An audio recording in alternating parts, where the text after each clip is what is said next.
सुप्रभात बच्चों। ऑनलाइन कक्षा में आप सभी का स्वागत है। मैं मनोज साहू आज मैं पढ़ाने जा रहा हूँ आप लोगों को कक्षा 7वीं के हिंदी पुस्तक के पाठ 13 सुभाष चंद्र बोस का पत्र। आइए इस पाठ के बारे में जानते हैं। नेताजी के नाम से प्रसिद्ध भारतीय स्वतंत्रता संग्राम के ओजस्वी सेनानी सुभाष चंद्र बोस ने यह पत्र केसरी पत्रिका के संपादक श्री N.C. केलकर के नाम बर्मा के मांडले जेल से लिखा।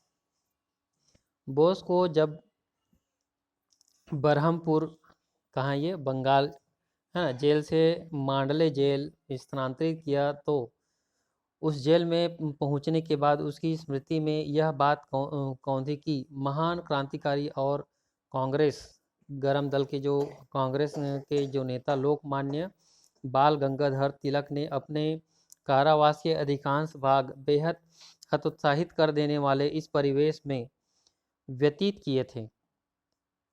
कारावास के 6 वर्ष लोकमान्य ने अत्यंत शारीरिक और मानसिक यंत्रणा में बिताए, फिर भी उस त्रासद स्थिति में गीता भाष्य जैसी ग्रंथ की रचना की।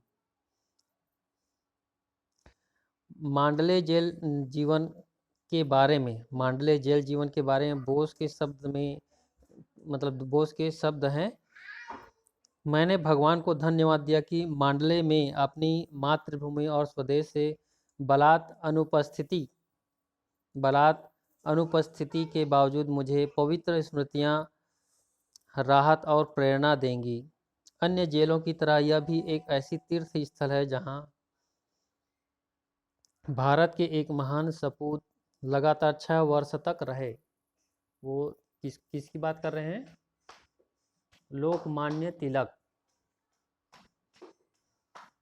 लोकमान्य बाल गंगाधर तिलक, है ना, उन्हीं के बारे में बोल रहे हैं कि महान सपूत लगातार 6 वर्ष रह करके। चलिए आगे शुरू करते हैं पाठ। प्रिय श्री केलकर, मैं पिछले कुछ महीनों से आपको पत्र लिखने की सोच रहा था, जिसका कारण केवल यह रहा है कि आप तक ऐसी जानकारी पहुंचा दूं जिसमें आपको दिलचस्पी होगी। मैं नहीं जानता कि आपको मालूम है या नहीं कि मैं यहाँ गत जनवरी से, गत मतलब बीता हुआ, है ना, गत जनवरी से कारावास में हूँ।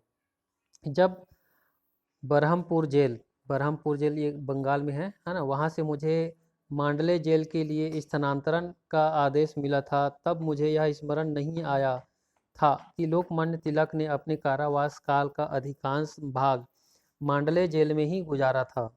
इस चार दीवारी मतलब वहाँ के जो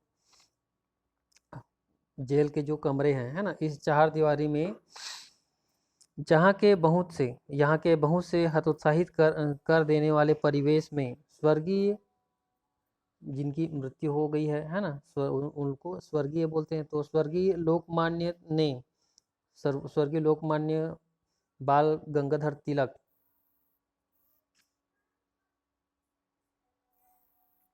है ना, तो उन्होंने अपने सुप्रसिद्ध गीता भाष्य ग्रंथ का प्रणयन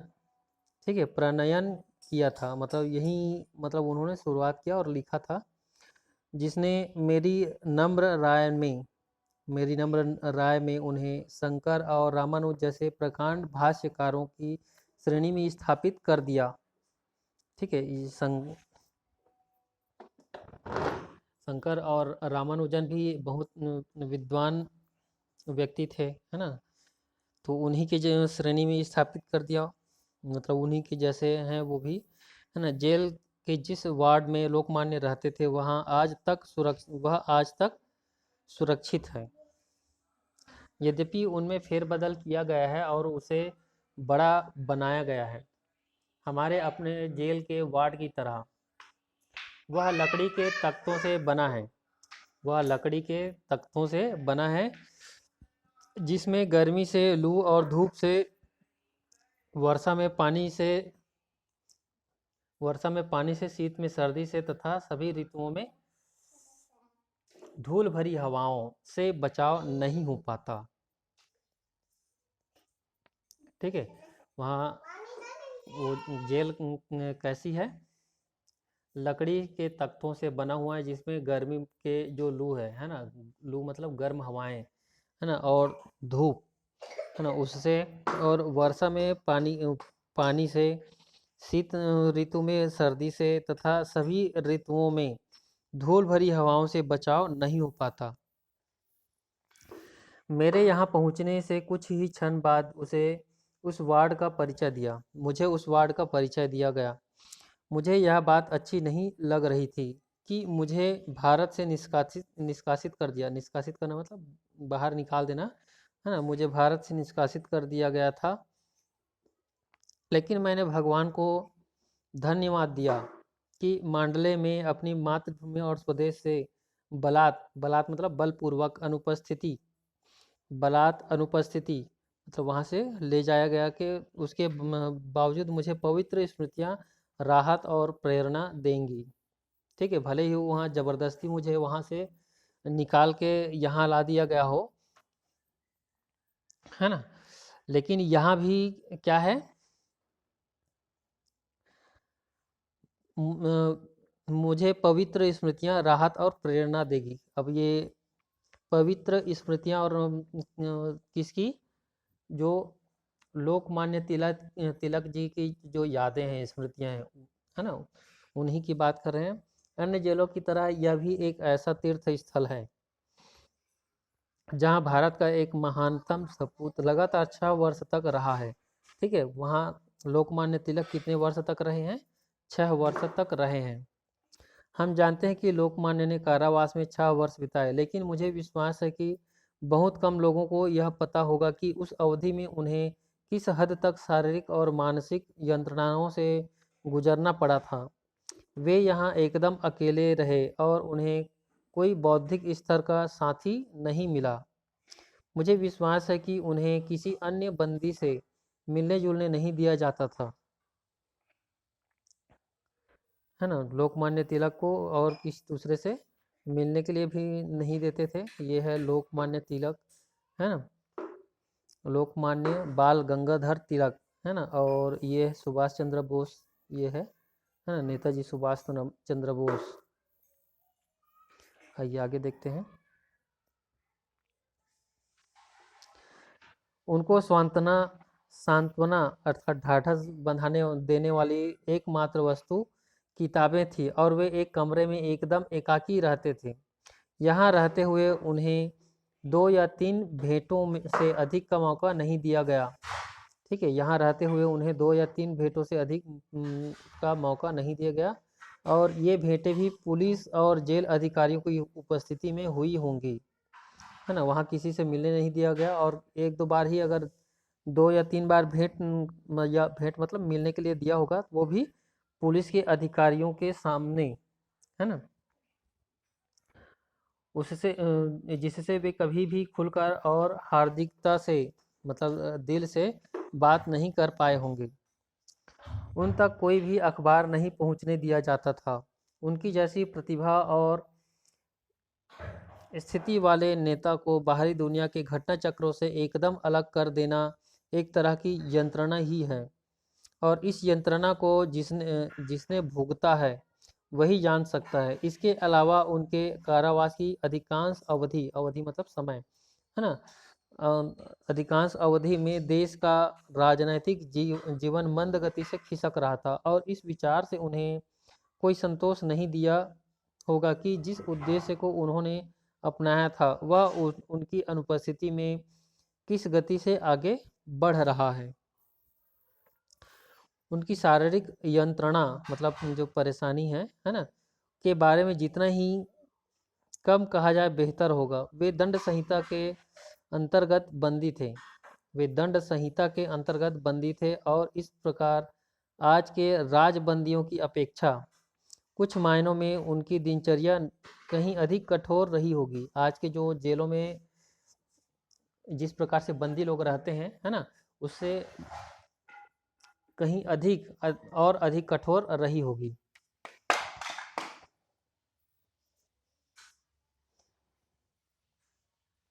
इसके अलावा उन्हें मधुमेह की बीमारी थी, जब लोकमान्य यहाँ थे, मांडले का मौसम तब भी प्रायः ऐसा ही रहा होगा जैसा आजकल है। और अगर आज नौजवानों को शिकायत है कि वहाँ की जलवायु शिथिल कर देने वाली और मंदाग्नि मतलब मंद अग्नि तथा गठिया को जन्म देने वाली ये बीमारी है ना, जन्म देने वाली है, तो धीरे धीरे वह व्यक्ति की जीवन शक्ति को सोख लेती है। तो लोकमान्य ने जो वयोवृद्ध थे, वयोवृद्ध मतलब जो अच्छे वृद्ध हो गए थे, है ना, कितना कष्ट झेला होगा। ठीक है, मतलब इतने बूढ़े होने के बाद इतना कठिन कारावास उन्होंने सहे होंगे, लेकिन इस कारागार की चार दीवारी में उन्होंने क्या यातनाएं सही, इसके विषय में लोगों को बहुत ही कम जानकारी है। इतने लोगों को कितने लोगों को पता होता है कि कितने लोगों को पता होता है उन अनेक छोटी छोटी बातों का जो किसी बंदी के जीवन में सुइयों की सी चुभन बन जाती है और जीवन को दुभर बना देती है। वे गीता की भावना में मग्न रहते थे और शायद इसीलिए दुख और यंत्रणाओं से ऊपर रहते थे। यही कारण है कि उन्होंने उन यंत्रणाओं के बारे में किसी से भी कभी एक शब्द भी नहीं कहा। समय समय पर मैं इस सोच में डूबता रहता हूँ कि कैसे लोकमान्य को अपने बहुमूल्य जीवन के 6 वर्ष लंबे 6 वर्ष इन परिस्थितियों में बिताने के लिए विवश होना पड़ा था। हर बार मैंने अपने आप से